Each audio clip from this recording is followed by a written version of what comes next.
Hello guys, na-invite pala kami dito sa party sa May Medinas Pool. Check nyo yung account. Heto pala yung FB page nila, paki-check na lang kung saang location.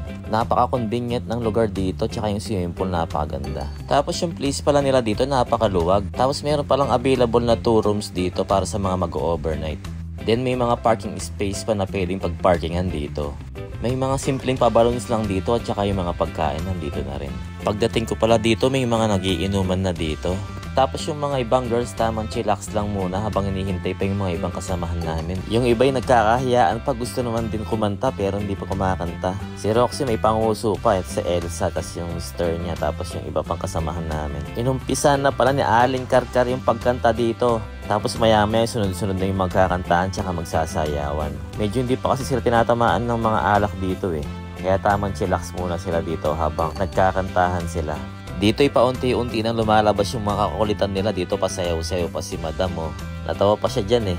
Tamang selfie lang pala ako dito sa mismong mga pagkain. Meron ditong mga buro, tilapia, lettuce at iba pa. Ito check nyo. Ayun yung Shanghai na ubos na. Meron sisig bituka, meron pipino, tapos meron pansit dito, tapos kalderetang baboy, tapos sipo egg na konti na lang yung itlog, tsaka yung adobo na sobrang daming itlog.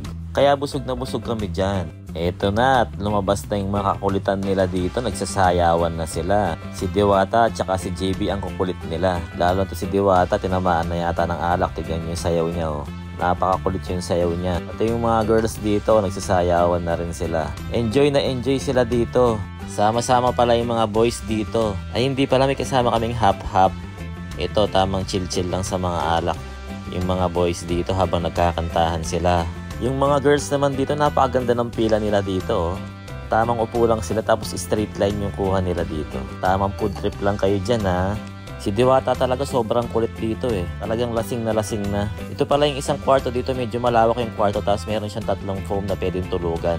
Para to sa mga mag-overnight. Tapos nung pumasok si Diwata sa kwarto, tignan yung ginagawa niya oh. Tumutuwad-tuwad pa siya, talagang tinamaan na, tawa pa siya ng tawa dyan. Lakas na ng tama niya. Kausap ko pala dito si Buntis. Kinabukasan kasi dito is masi-CS na siya, kinakabahan daw siya. Nandito rin pala yung mga best friend niya na mapaka-supportive sa kanya. Ito oh, nakasunod-sunod pa sila dyan oh. Nagbibigay sila ng moral support kay Buntis para hindi siya kabahan pag masi-CS na siya.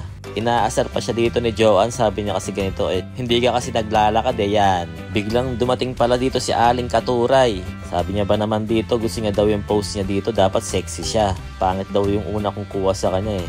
Kaya ayun, umupo siya ng nakakabesa, tignan nyo, diba? O, ganda ng posing niya. Nandito nga pala si Alden, tsaka si Catherine, palabas na pala yung Hello Love Again. Habang kinukuhanan silang picture dito, yung mga fans nila nasa likuran. May namumuong love team talaga dito, tignan nyo yung mga fans nila. Ang dami nagpipicture sa kanila, oh. Paka-supportive nila. Dito pala nakapark yung mga ibang motor dito.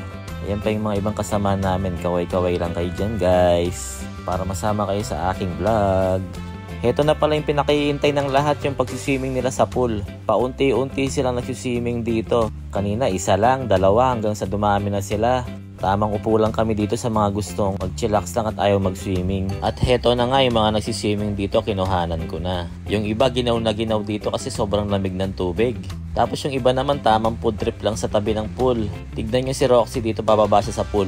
Konting-konti na lang lalamunin na siya ng tubig. Kapit tuko siya dun sa may gilid eh, kasi malulunod siya pag di siya umawak dyan. Lumabas na nga pala yung 2 maskulados dito. Gusto na rin nilang lumangoy kasi nainggit na sila sa mga iba. Kaya gusto na nilang mag-swimming dito. Mga macho papa. Shoutout time na pala. Shoutout pala kay Jo Marie Cabelin. Shoutout din kay Boss Zeno Constantino. Mention ko pala yung FB page niya dito. Sa mga need ng auto part, like, follow, and share. Salamat!